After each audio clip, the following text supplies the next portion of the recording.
the roads, whether it's the ports, whether it's the airport.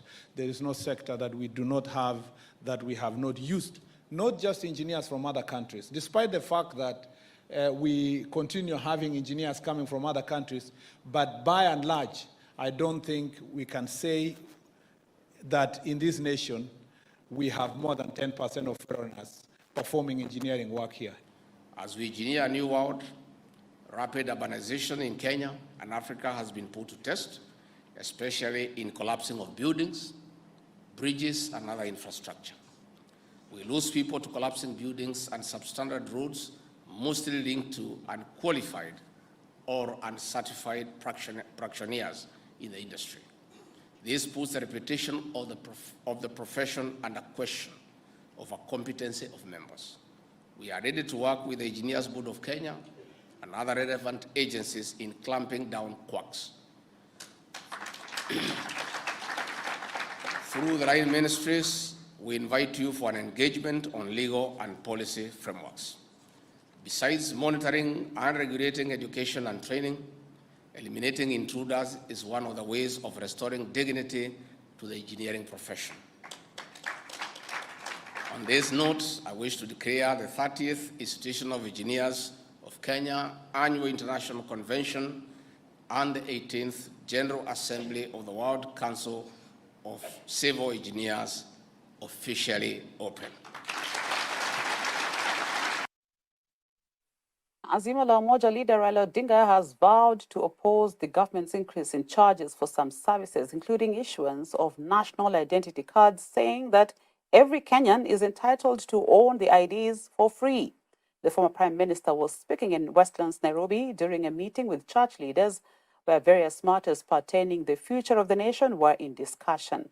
And as Grace Hati now reports, the government has since revoked the Gazette notice listing new rates for various services following public uproar, and has now published new rates for public participation. A day after the government made some changes on the 7th November's Gazette notice, which sought to increase charges for some services, including the issuance of passports and national identity cards, Azimio leader Raila Odinga has taken issue with the proposal altogether. Speaking during a meeting with church leaders in Westlands, Nairobi, Odinga expressed disappointment in the government, noting that it has lost direction for asking Kenyans to pay for documents like national IDs, yet it is their right to on them for free. This comes after the release of a new Gazette notice containing slight changes from the previously revoked November 7th notice that announced an increase in charges for some government services to allow for public participation on the matter. In the new Gazette notice, Kenyans will now be required to pay 300 shillings for first-time ID applications, down from 1,000 shillings that was proposed earlier, replacing lost ones at a fee of 1,000 shillings instead of the intended 2,000 shillings. The changes have, however, been gazetted to take effect on January 1st, 2024. So mtu nataka uende ununue kitambulisho kwa Mkenya, na baba yako ni Mkenya, mama yako ni Mkenya. Sasa wamesema ati ukiwa wewe Mkenya ukaenda huko nje ukapata msichana huko, upate mtoto huko, ili aje akawe Mkenya milioni moja. Je, hii ni ungwana? Hii ni ungwana? Hawa watu wameshindwa.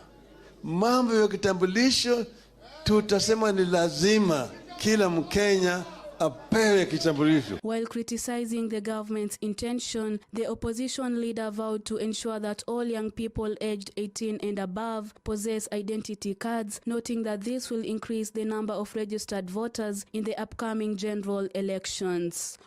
Watu vijana wetu ambao wamehitimu umri ya miaka 18 wawe na vitambulisho na waende wachukue nini? Waende wachukue kura. Tunataka kuzidisha idadi ya watu wetu ambao watachukua kura. Ili kitu muhimu zaidi. Mambo ya ID tutapigana nao hapa. Kitambulisho natakana kila Mkenya apate bila kulipa chochote.